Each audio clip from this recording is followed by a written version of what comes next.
तो कैसे हैं आप सभी लोग। एक बार फिर से स्वागत है आपका हमारे YouTube channel study with Yogesh में। हम लोग आज ज्योग्राफी की एक बहुत अंडरस्टैंडिंग बेस्ड क्लास देखेंगे और इस क्लास के बेस पे आपको आगे की क्लास समझ आएगी।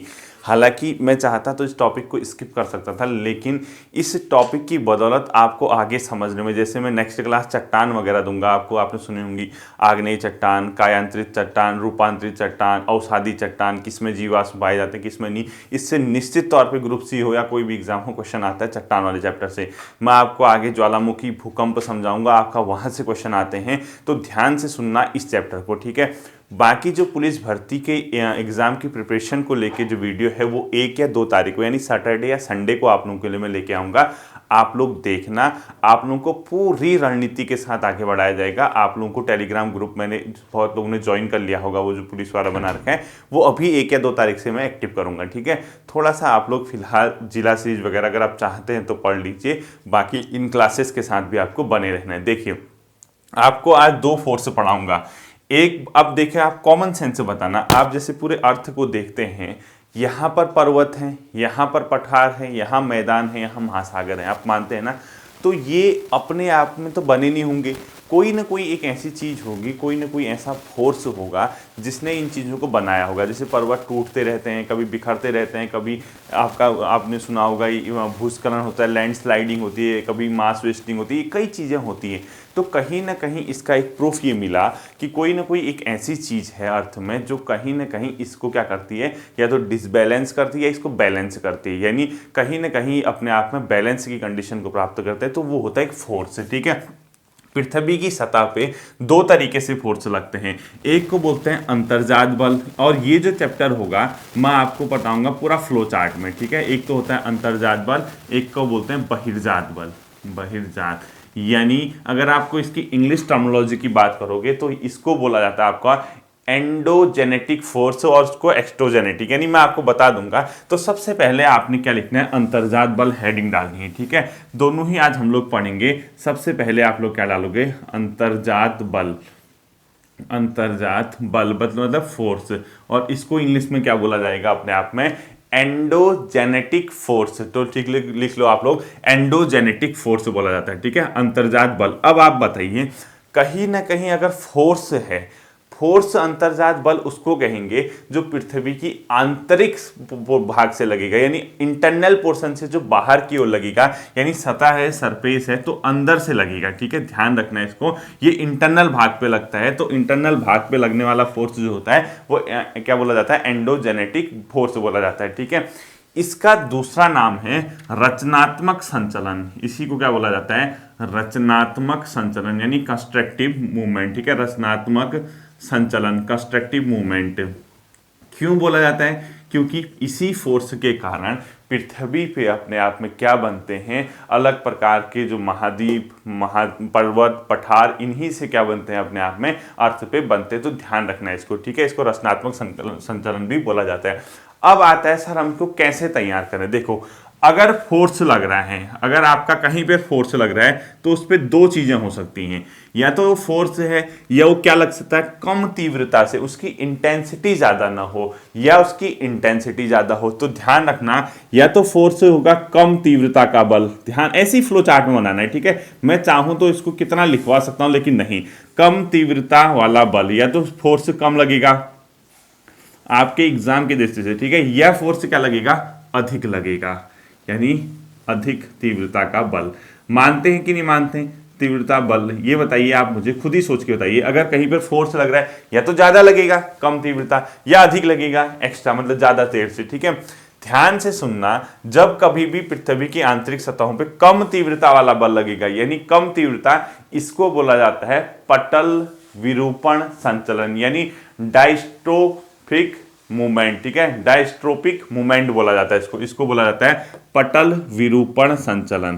पटल विरूपण संचलन, ठीक है, यानी ये जो कम इंटेंसिटी का फोर्स है इसको बोला जाएगा पटल विरूपण संचलन यानी डायस्ट्रोफिक मूवमेंट, DIASTROPHIC, ठीक है। डायस्ट्रोफिक मूवमेंट इसको बोला जाता है कम तीव्रता वाला बल। अब ध्यान से रखना, इस कम तीव्रता वाले बल को आप महसूस ही नहीं कर पाओगे, यानी आपको फील ही नहीं होगा, इतना कम ये फोर्स होगा, यानी इसको आप लोग महसूस नहीं कर सकते हो। और इसका जो रिजल्ट आएगा वो बहुत ज्यादा लॉन्ग टर्म पे आएगा, यानी दीर्घकालिक प्रभाव पड़ेगा, यानी लॉन्ग टर्म पे इसका क्या पड़ेगा, इफेक्ट पड़ेगा, ठीक है, दीर्घकालिक प्रभाव।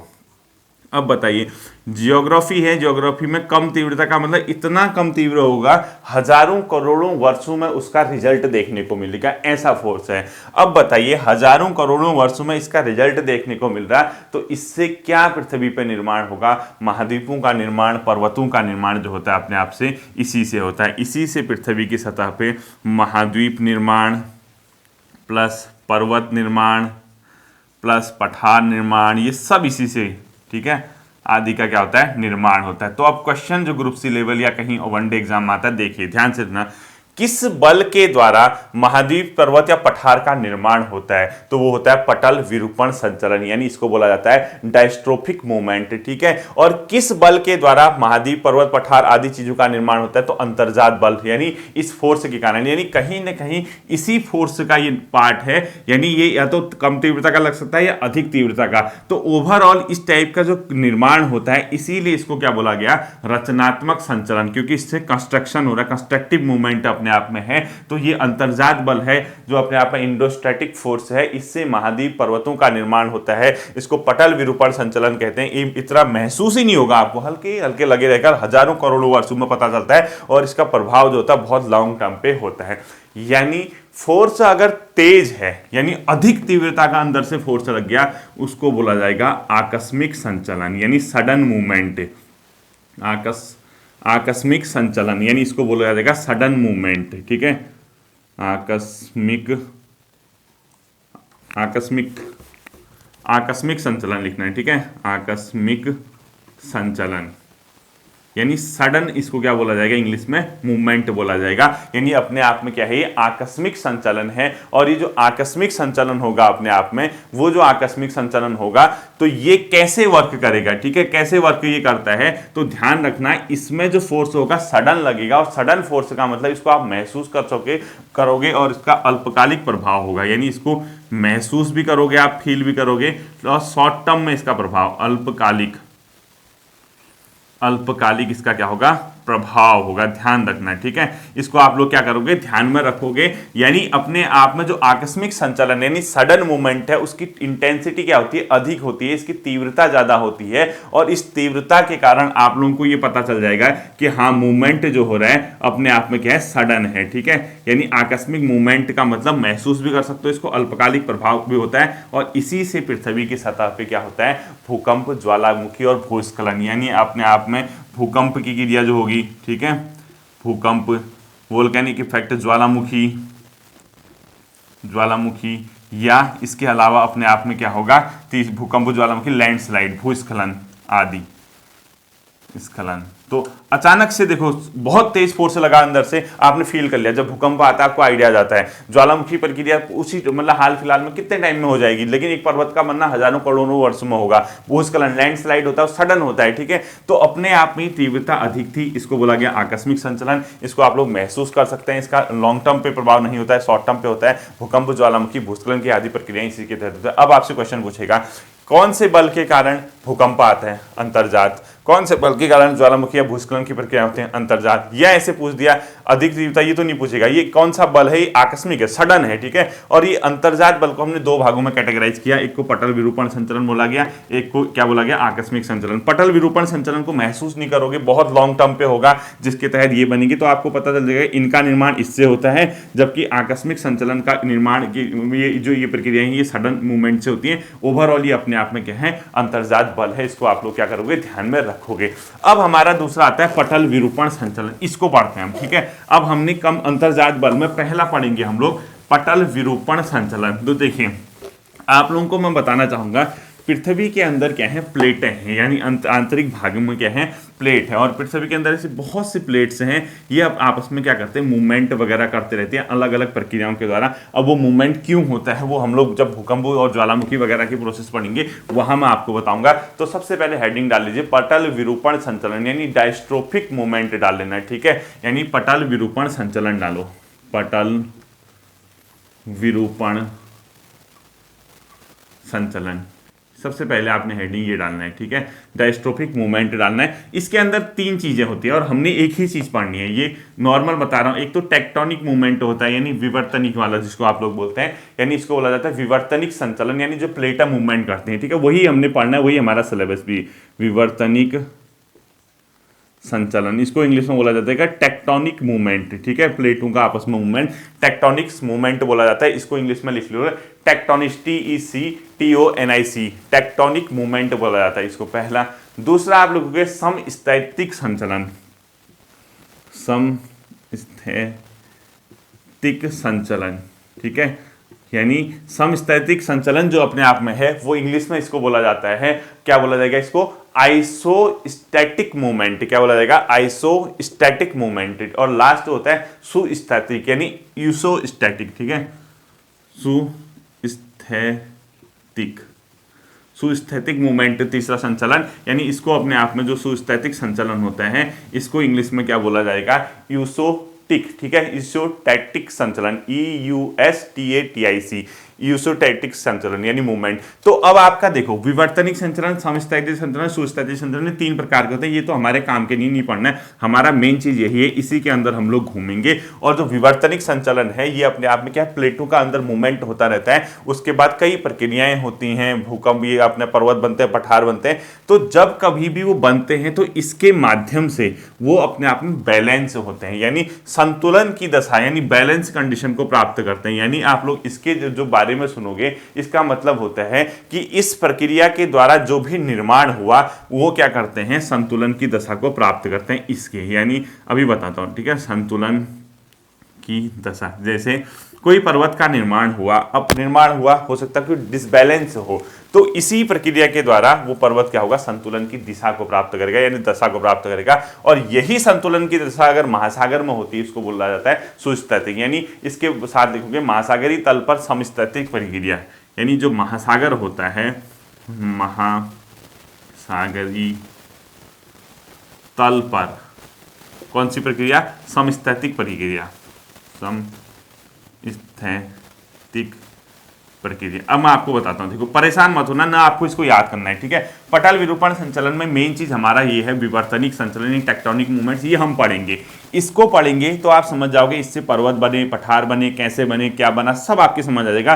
तो जब वो बनता है तो डिसबैलेंस की कंडीशन में होता है, तो ये वाली जो मूवमेंट होती है इससे वो बैलेंस की कंडीशन को प्राप्त करता है। और यही जो प्रक्रिया है, ये वाली प्रक्रिया वो महासागर पे होती है, क्योंकि मैंने आपको एक फिगर बताया था महासागर के अंदर भी, वो ये वाला फिगर जो वो फिगर महासागर के अंदर होगी, ये वाली प्रक्रिया बैलेंस की, तो उसको बोला जाएगा सुस्थैतिक संचलन, ठीक है। अब आपको कुछ नहीं पढ़ना है, आपको मेनली चीज है विवर्तनिक संचलन, यही पेपर में आपका आता है। और विवर्तनिक संचलन हेडिंग डाल लीजिए, हमने इसी को खत्म करना है, यही सबसे हमारे लिए मेन चीज है, ठीक है। नहीं, टेक्टोनिक्स मूवमेंट, विवर्तनिक संचलन यानी प्लेटों का मूवमेंट होगा अंदर, ठीक है, विवर्तनिक संचलन, टेक्टोनिक्स मूवमेंट बोला जाता है इसको, विवर्तनिक संचलन। अब देखिए जब कभी भी विवर्तनिक संचलन होगा, यानी क्योंकि है किसका पार्ट, अंतर्जात बल का, विवर्तनिक संचलन है किसका पार्ट, ये अंतर्जात बल का है। और ये अंतर्जात अंदर से अगर फोर्स लग रहा है, अंदर प्रक्रिया हो रही है, तो दो तरीके से उसमें फोर्स लग सकता है, यानी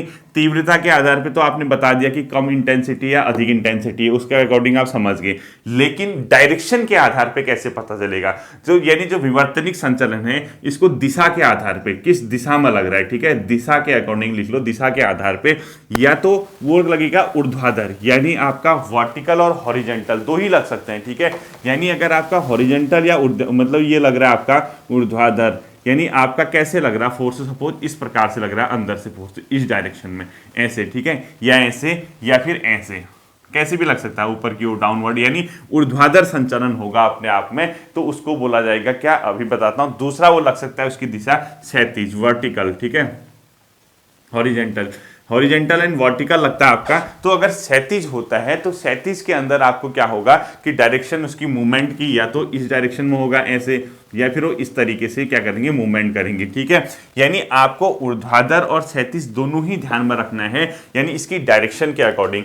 अब देखो, जब कभी भी ऊर्ध्वाधर लगेगा तो इसी का नाम बोला गया महादेश जनक संचलन। इसको थोड़ा सा नाम है, जैसे आपके नाम हो वैसे इसका नाम है, इसको बोला गया महादेश जनक संचलन। ठीक है, इसको क्या बोला गया, महादेश जनक संचलन, यानी इसको इंग्लिश में बोला जाएगा इपिरोजेनेटिक मूवमेंट, यानी इपिरोजेनेटिक मूवमेंट इसको बोला जाएगा। ठीक है, क्या बोला जाएगा इसको, इपिरोजेनेटिक मूवमेंट बोला जाएगा इसको। ठीक है, महादेश जनक संचलन। और क्षैतिज दिशा में लग रहा है तो इसको बोला जाएगा पर्वत निर्माणकारी संचलन। इसी से फाइनली क्या बनते हैं, पर्वत बनते हैं। ठीक है, पर्वत निर्माणकारी संचलन, पर्वत निर्माणकारी संचलन। ठीक है, यानी इसको अपने आप में पर्वत निर्माणकारी संचलन को इंग्लिश में बोला जाएगा ओरोजेनेटिक मूवमेंट। क्या बोला जाएगा, ओरोजेनेटिक मूवमेंट,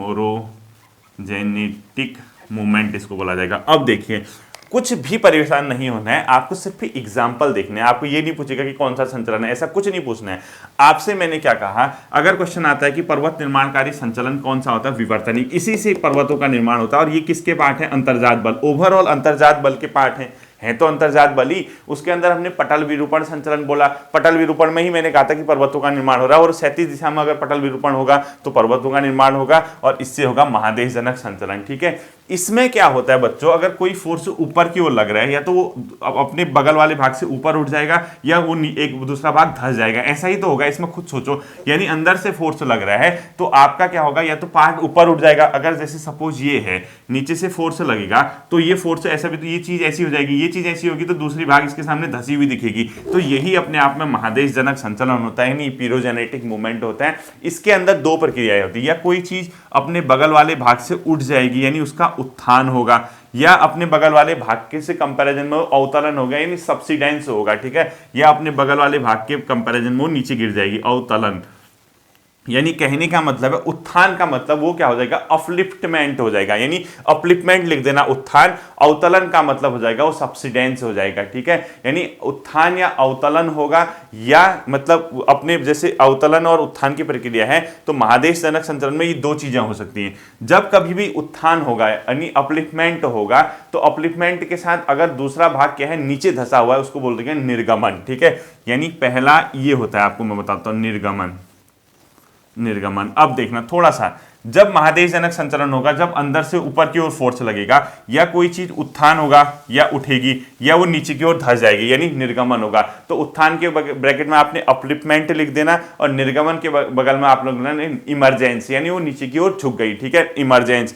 अवतलन के ऊपर यहां लिखोगे आप, यानी सब्सिडेंस, या वो अवतलन होगा या उसका निम्नजन होगा, यानी सबमरीजेंस बोलते हैं उसको। ठीक है, सबमरीजेंस, निम्नजन, निम्नजन। अभी आपको मैं फिगर से समझाता हूं। ठीक है, ये होता है आपका, इसके अलावा कुछ नहीं बोला जाता है। तो ओवरऑल इस जो फोर्स है, इस वाले पोर्शन को, इसको बोला जाएगा ऊपरी मुखी संचलन, यानी ऊपर की ओर जब संचलन हो रहा है, यानी इसको बोला जाएगा इंग्लिश में अपवर्ड मूवमेंट, और इसको बोला जाएगा अधोमुखी संचलन, यानी डाउनवर्ड मूवमेंट। यानी कहीं ना कहीं ये है अधोमुखी, अधोमुखी संचलन।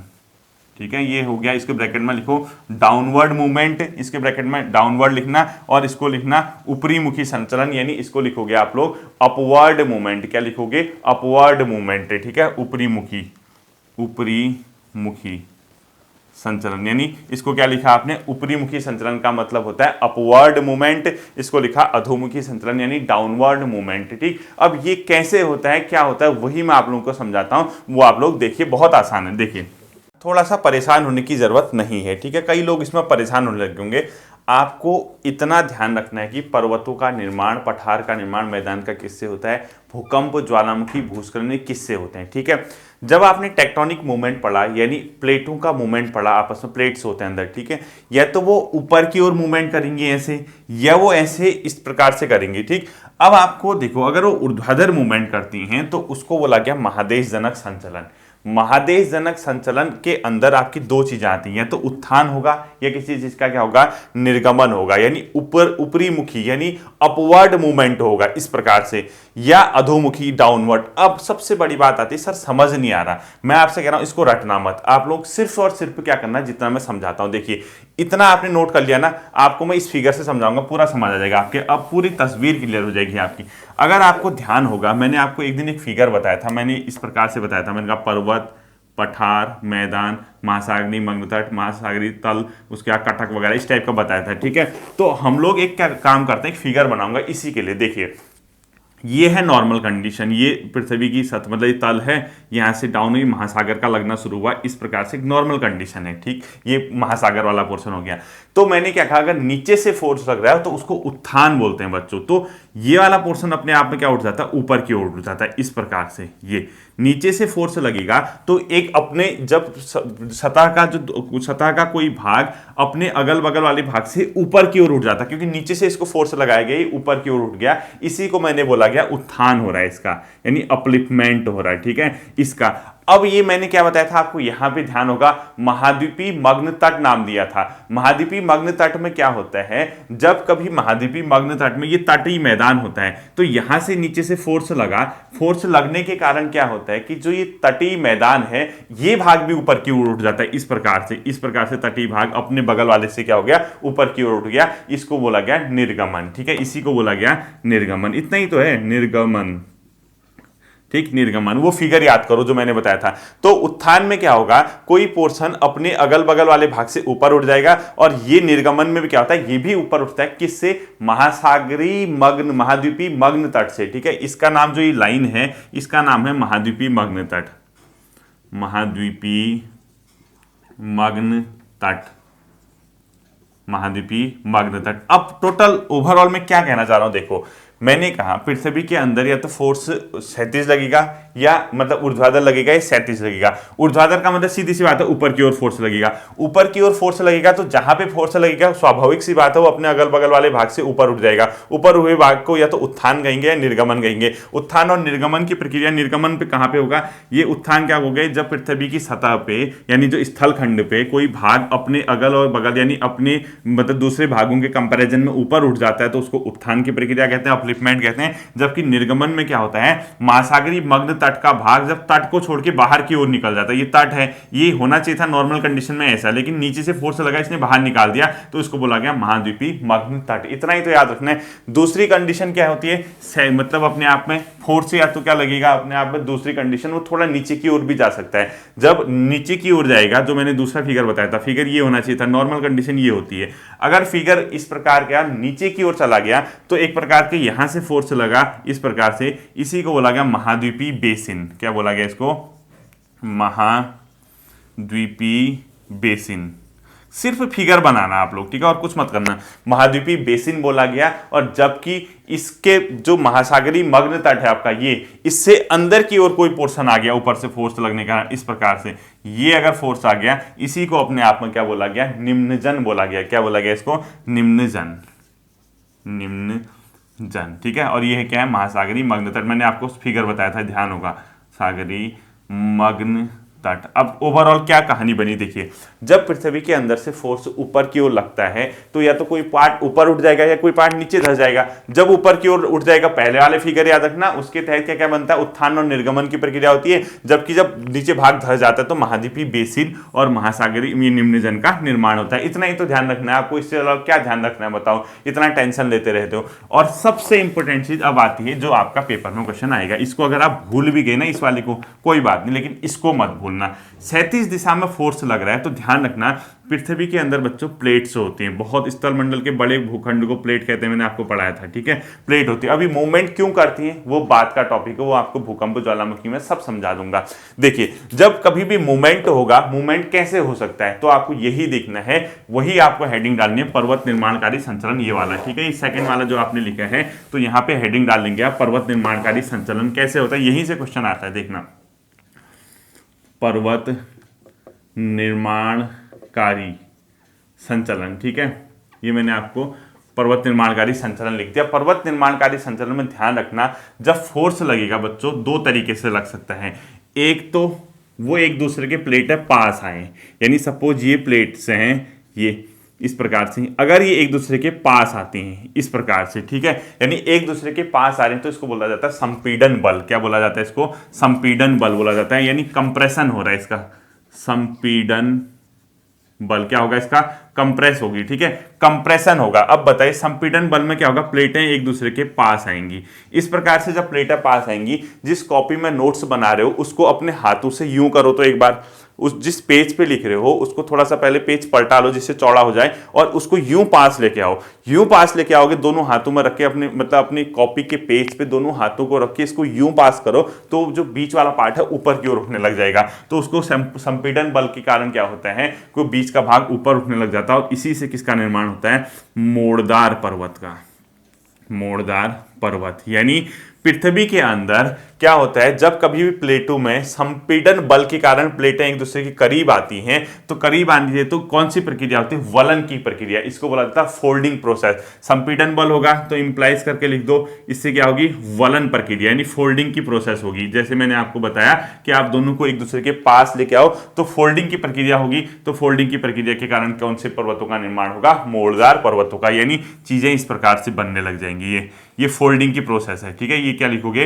वलन प्रक्रिया, ये होती है वलन प्रक्रिया। तो कभी भी क्वेश्चन आता है मोड़दार पर्वत का निर्माण किस बल के कारण होता है, तो हमेशा ध्यान रखना संपीड़न बल के कारण। मोड़दार पर्वत के लिए कौन सी चीज पर इंपॉर्टेंट है? वलन की प्रोसेस यानी फोल्डिंग की प्रोसेस। और मोड़दार पर्वत किसका हिस्सा है? पर्वत निर्माणकारी संचलन का, यानी जो मैंने आपको पटल विरूपण संचलन बताया था, ठीक है, टेक्टोनिक मूवमेंट। दूसरा आता है आपका तनाव मूलक बल यानी टेंस्ड फोर्स, तनाव मूलक बल, टेंस्ड फोर्स है, ठीक है, यानी एक प्रकार का टेंशन, तो आपने सुना होगा। तो इसमें क्या होगा? प्लेटें एक दूसरे से दूर जाएंगी, यानी इस प्रकार से दूर जाएंगी प्लेटें। जैसे सपोज इस प्रकार एक प्लेट ये है, एक प्लेट ये है, इस पे क्या लगेगा? एक दूसरे से खींचेंगी, वो दूर की ओर जाएंगी, यानी ये तो पास आ रही थी, ये क्या चली जाएंगी? दूर चली जाएंगी। तो जब दो फोर्स अपोजिट डायरेक्शन में काम करेंगे इस प्रकार से, तो इससे क्या होगा? अपने आप में ब्लॉक पर्वत का निर्माण होगा। ध्यान से सुनना, यही इंपॉर्टेंट है आपके लिए, ब्लॉक पर्वत का निर्माण, ब्लॉक पर्वत का निर्माण। तो क्वेश्चन पूछेगा ब्लॉक पर्वत का निर्माण के लिए कौन सा फोर्स उत्तरदायी है? तनाव मूलक बल। जबकि मोड़दार पर्वत के लिए कौन सा बल उत्तरदायी है? संपीड़न बल, ठीक है। अब इसमें ये कैसे होता है खुद सोचो। जब दो चीजें एक दूसरे से खींचेंगी तो कैसे होगा? सबसे पहले कौन सी प्रोसेस होती है आपको सब जानते हैं। जब दो चीजें एक दूसरे से खींचेंगी तो सबसे पहले चटकन होगा, यानी फ्रैक्चर होता है, ध्यान रखना, चटकन यानी फ्रैक्चर होगा, सीधे नहीं खींच जाएंगे, सीधे अलग नहीं हो जाएंगे वो, ठीक है। चटकन यानी फ्रैक्चर बोलते हैं। चटकन के बाद अगर थोड़ा और होगा और खींचेंगी तो दरार आएगी। क्या आएगी? दरार आएगी। आप लोग खुद ही जानते हैं चटकन के बाद क्या आती है? दरार आती है। यानी फ्रैक्चर होगा, फ्रैक्चर के बाद क्रैक पड़ेंगे, और क्रैक पड़ने के बाद जब दोनों अलग होंगे तो भ्रंश होगा, यानी भ्रंश होगा, ठीक है। ये तीन के तीन प्रक्रियाएं होती हैं इसमें, किसमें? तनाव मूलक बल में। यानी चटकन की प्रक्रिया के बाद दरार आएगी, दरार के बाद भ्रंश, यानी फ्रैक्चर होगा, फ्रैक्चर होने के बाद क्या बनेगा? अपने आप में क्रैक पड़ेंगे, और क्रैक करने का फॉल्ट होगा, और उसी के बाद क्या होगा? ब्लॉक पर्वत का निर्माण होगा। तो ये सब मैं आपको चाहता लिखा देता, लेकिन मैं आपको सिर्फ डायग्राम के बेस पे समझा रहा हूं ताकि आप इसको देखते ही समझ जाएं कि हाँ, प्लेटें एक दूसरे के अपोजिट फोर्स से लगाएंगी तो ब्लॉक पर्वत का निर्माण होगा, और ब्लॉक पर्वत के निर्माण में पहले चटकन की प्रोसेस होगी, दरार होगा, और भ्रंश यानी फॉल्ट आएगा। अब ये कैसे वर्क करता है आप लोग देखिए। थोड़ा सा एक फिगर बनाता हूं, आपका ये पूरी तस्वीर क्लियर हो जाएगी, आपका काम आज का हो जाएगा उसके बाद, ठीक है। देखिए जल्दी से एक छोटा सा फिगर बनाना। सपोज एक कंडीशन मैंने ये बनाई इस प्रकार से, ये बनाई, और यहां से जैसे मैंने ये फिगर बनाया इसको मैंने ड्रॉ कर लिया यूं, ठीक है, यूं एक घर टाइप का बना दिया आपके लिए। ए बी एंड सी, ये हो गया ए बी एंड सी, ठीक है। अगर मैंने आपसे कहा चटकन की प्रोसेस होती है, क्रैक होता है और फॉल्ट आते हैं, तो होता क्या है बच्चों? जब ये फोर्स अपोजिट डायरेक्शन में लगेगा, इसके अंदर प्लेट अपोजिट डायरेक्शन में फोर्स लगाएंगी तो ये खींचेगा बहुत जोर से। तो खींचने के बाद क्या होता है? जो ये वाला पोर्शन सी और ए वाला है, ये इस बी वाले को छोड़ देगा और ये अपना दूर हो जाएगा, और ये दूर होगा तो ये पोर्शन तो ऊपर दिखेगा आपको, ये बी क्या हुआ? धसा हुआ दिखेगा। यानी कहने का मतलब आपका जैसे फिगर इस प्रकार से बन जाएगा, ये है आपका ए वाला पोर्शन, ठीक है, जिसको आपने ए दिखाया था, ए वाला पोर्शन ऐसा होगा। उसके बाद यहां से आपने सपोज यूं लाइन डाली, देखिए ए इस प्रकार से लाइन डाली आपने, ये डाल दी, ये डाली आपने दूसरी लाइन, ठीक है, ये इस प्रकार से डाल दो। ये इस प्रकार से ये ए बना, ये बी बना ना, ये सी बना, ठीक है, ये सी और यहां रह गया बी। क्यों? क्योंकि इसने क्या किया, जब फोर्स लगा ए और सी तो खिसक गए अपनी जगह से, इधर बी बेचारा नीचे क्या हो गया, धंस गया। और ये ए और जो सी थे,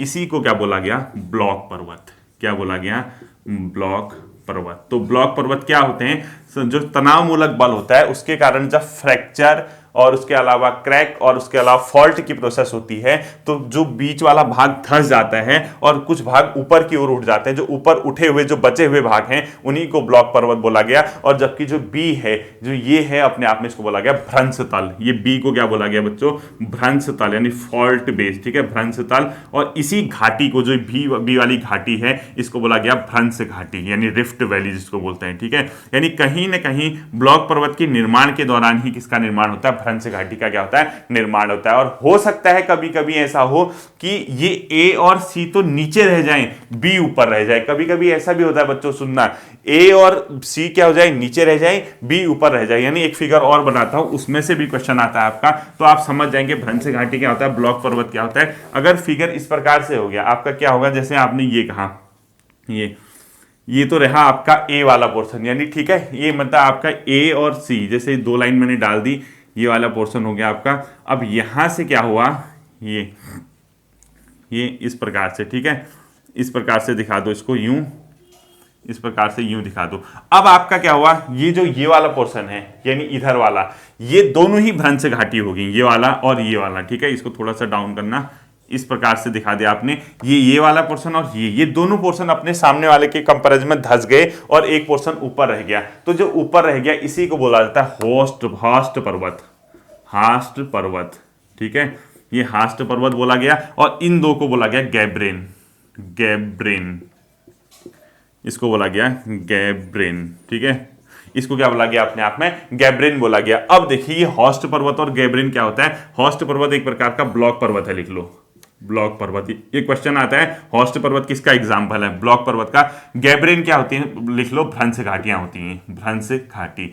यानी कहने का मतलब जब फोर्स लगा, फोर्स लगने के बाद हो सकता है कि दो भाग जब टूट गए, ये दोनों खंडे एक दूसरे से अलग हो गए, अलग हो गए और बीच वाला पोर्शन उठा रहा। जब बीच वाला पोर्शन उठा रहा, दोनों तरफ अगर भ्रंश घाटियां बन गई तो भ्रंश घाटियों को गैब्रेन बोलते हैं और उठे हुए भाग को जो ब्लॉक पर्वत है उसको हॉस्ट पर्वत कहते हैं, ठीक है। तो ध्यान देना, दोनों साइड अगर भ्रंश ब्लॉक पर्वत हैं, बीच वाले को भ्रंश घाटी बोलेंगे, और एक साइड अगर ब्लॉक पर्वत है, दोनों साइड घाटियां बन गई तो ये उठे हुए भाग को हॉस्ट पर्वत बोलेंगे और इनको क्या बोला जाएगा, गैब्रेन बोला गया। और गैब्रेन एक प्रकार की भ्रंश घाटी का एग्जाम्पल। ये था आपका कौन सा टॉपिक, अंतर्जात बल। अब 2-5 मिनट में बहिर्जात बल देख लीजिए और कुछ भी नहीं पढ़ना है आपको, ठीक है, यानी एक्सोजेनेटिक फोर्स, यानी अगला हेडिंग डाल लीजिए बहिर्जात बल।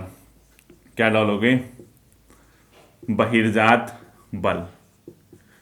बहिर्जात मतलब होता है जो बाहर से लगता है, सतह पे बाहर से, चाहे वो हवाओं से लगे, चाहे नदियों से लगे, यानी पृथ्वी की बाहरी सतह पे, ठीक है। यानी इसको बोला जाता है एक्सोजेनेटिक। इसके एग्जाम्पल क्या क्या हैं, जैसे नदी होगी, नदियां लिख दो, नदियां, ठीक है, हिमानी होगी यानी ग्लेशियर जिसको आप लोग बोलते हैं, बाहर से लगना है, पवन हो गया, हवा, यानी इन सब की चीजें, ठीक है। तो हिमानी नदी, हिमानी पवन, ये सब के सब बाहर से जो फोर्स लग रहे हैं इसको बोला जाएगा बहिर्जात बल। अब ये होता है एक प्रकार का अपने आप में अनाच्छादन, डेन्यूडेशन जिसको बोलते हैं, अनाच्छादन की प्रक्रिया, अनाच्छादन प्रक्रिया से होता है। और अनाच्छादन प्रक्रिया को इंग्लिश में बोला जाता है डेन्यूडेशन। क्या लिखोगे इसको, डेन्यूडेशन लिखोगे, ठीक है, अनाच्छादन प्रक्रिया को डेन्यूडेशन, ठीक है।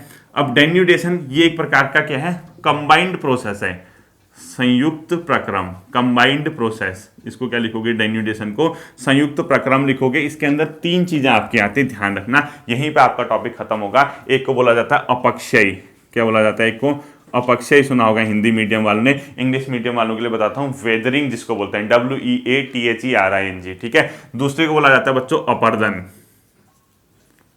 क्या बोला जाता है, इल्यूजन, ठीक है, EROSION। और तीसरा होता है वृहद क्षरण यानी मास वेस्टिंग। क्या होता है, वृहद क्षरण, मास वेस्टिंग बोला जाता है। तो ये 3 के 3 जो है इसका डेन्यूडेशन के एग्जाम्पल है। तो अनाच्छादन प्रक्रिया के अंदर 3 चीजें आती हैं, एक को अपक्षय बोला जाता है यानी आपका वेदरिंग बोला जाता है, एक को अपर्दन बोला जाता है इल्यूजन, और एक को वृहद क्षरण यानी मास वेस्टिंग। अपक्षय में क्या होगा, जैसे कोई चट्टान है, ठीक है, बहुत बड़ी अपने आप में चट्टान है, उसमें मौसम का प्रभाव पड़ा, कभी गर्मी कभी ठंडा, कभी उसकी फिजिकल स्टेट चेंज हुई, कभी उसकी रासायनिक गुणधर्म चेंज हुई, यानी मौसमी प्रभाव, भौतिक और रासायनिक गुणों के कारण वो जो पर्वत है, यानी ये जो चट्टाने हैं, ये क्या कर देती हैं, वहीं पे टूटने लगती है, वहीं पे टूट के वहीं रहती हैं, उस प्रक्रिया को बोला जाता है अपक्षय। तो लिखो मौसमी परिवर्तन, मौसमी, ऐसे लिखो, ये मौसम प्लस भौतिक व रासायनिक, भौतिक व फिजिकल व केमिकल, रासायनिक प्रक्रिया के कारण, प्रोसेस के कारण, प्रक्रिया के कारण चट्टान का टूटकर वहीं पर रहना, चट्टान का टूटकर वहीं पर रहना, ठीक है, वहीं पर रहना क्या कहलाता है अपने आप में अपक्षय। जैसे सपोज एक बड़ी सी चट्टान थी, इस पे बहुत लॉन्ग टर्म पे मौसम का प्रभाव पड़ा, फिजिकल केमिकल स्टेट चेंज हुई, ये बेचारा टूट के यहीं पे रहा, ठीक है, तो इसको बोला जाता है अपक्षय। तो ये स्थैतिक प्रक्रिया है, यानी वहीं पे लोकल लेवल पे रहती है, स्थैनिक प्रक्रिया बोलते हैं इसको, स्थायी यानी स्थैनिक प्रोसेस, लोकल प्रोसेस, ठीक है, वहीं पे रहती है। तो इसके बाद होगा क्या, जब ये चीजें हैं, जब टूटकर वहीं पर रही, तो इनको, ये टूटी हुई चीजों को कोई ना कोई ऐसा होगा जो इसको दूसरी जगह लेके चला जाएगा, यानी दूसरी जगह लेके चला जाएगा, यानी ये शिफ्ट होके दूसरी जगह चलेगी, तो उसको बोलते हैं अपर्दन, ठीक है, यानी अपर्दन के कारकों द्वारा इन अवसादों को दूसरी जगह ले जाना। तो लिखो अपर्दन के कारकों द्वारा, अपर्दन के कारकों द्वारा, ठीक है, अपर्दन के कारकों द्वारा, ये मतलब अवसादों को दूसरी जगह ले जाना, अपर्दन के कारकों द्वारा अवसादों को दूसरी जगह ले जाने की प्रक्रिया अपर्दन कहलाती है। अपर्दन के कारक क्या होंगे, बहता हुआ जल, हवा, नदियां, ये सब के सब जो एक चीज को दूसरी जगह को ले जा सकते हैं, तो अपर्दन के कारक यानी फैक्टर ऑफ इल्यूजन बोलते हैं उसको। तो अपर्दन के कारकों द्वारा अवसादों को दूसरी जगह ले जाना अपने आप में क्या कहलाता है, अपर्दन। और तीसरा आता है वृहत क्षरण। सपोज जो ये चीजें टूटी हुई हैं, ये टूटी हुई चीजें थी, ये अपने आप में ग्रेविटेशनल फोर्स यानी नेचुरल फोर्स के कारण नीचे की ओर आ गई, तो अपने आप में वो क्या होता है, वृहत क्षरण। तो वृहत क्षरण में मास वेस्टिंग में लिखो गुरुत्वाकर्षण बल के कारण अवसादों का खिसकना, गुरुत्वाकर्षण बल के कारण अवसादों का खिसकना, गुरुत्वाकर्षण बल के कारण अवसादों का खिसकना, ग्रेविटेशनल फोर्स के कारण अवसादों का खिसकना ही क्या कहलाता है, वृहत क्षरण। इसके एग्जाम्पल लिख लो, जैसे अपने आप में लैंडस्लाइड, भूस्खलन, भूस्खलन इसका क्या है, एग्जाम्पल है। और इसी के अलावा एक एविलांस आपने सुना होगा, जो ग्लेशियर वगैरह टूटते हैं, तो दूसरा एग्जाम्पल उसका लिख लो आप लोग, एवलांस लिख लेना है, ठीक है, भूस्खलन हो गया, एवलांस हो गया। तो आपको सिर्फ इतना ध्यान रखना था कि जो बहिर्जात बल है वो उसके कारण एक अनाच्छादन की प्रक्रिया डेन्यूडेशन होती है, जो कि एक कंबाइंड प्रोसेस है इन तीन चीजों का। अपक्षय वहीं पे रहने वाली प्रोसेस है, चट्टानों का बहुत लॉन्ग टर्म में मौसमी प्रभाव, फिजिकल और केमिकल इफेक्ट के कारण टूटकर वहीं पे रुकना अपक्षय कहलाता है। और अपर्दन में क्या होगा, अपर्दन के कारकों द्वारा उन अवसादों को दूसरी जगह शिफ्ट करना अपर्दन कहलाता है। जबकि वृहत क्षरण, मास वेस्टिंग में क्या होता है, गुरुत्वाकर्षण बल के कारण चीजों का नेचुरली खिसकना अपने आप में वृहत क्षरण कहलाता है, ठीक है। ये सिर्फ समझने वाला टॉपिक था। कल बहुत ही कीमती चैप्टर आएगा जिसका नाम है चट्टान, जिसके अंदर अवसादी और ये सब चट्टानों के बारे में हम लोग पढ़ेंगे, ठीक है। फिर मिलते हैं, समझने की कोशिश करना अगले सेशन में आपसे। Thank you.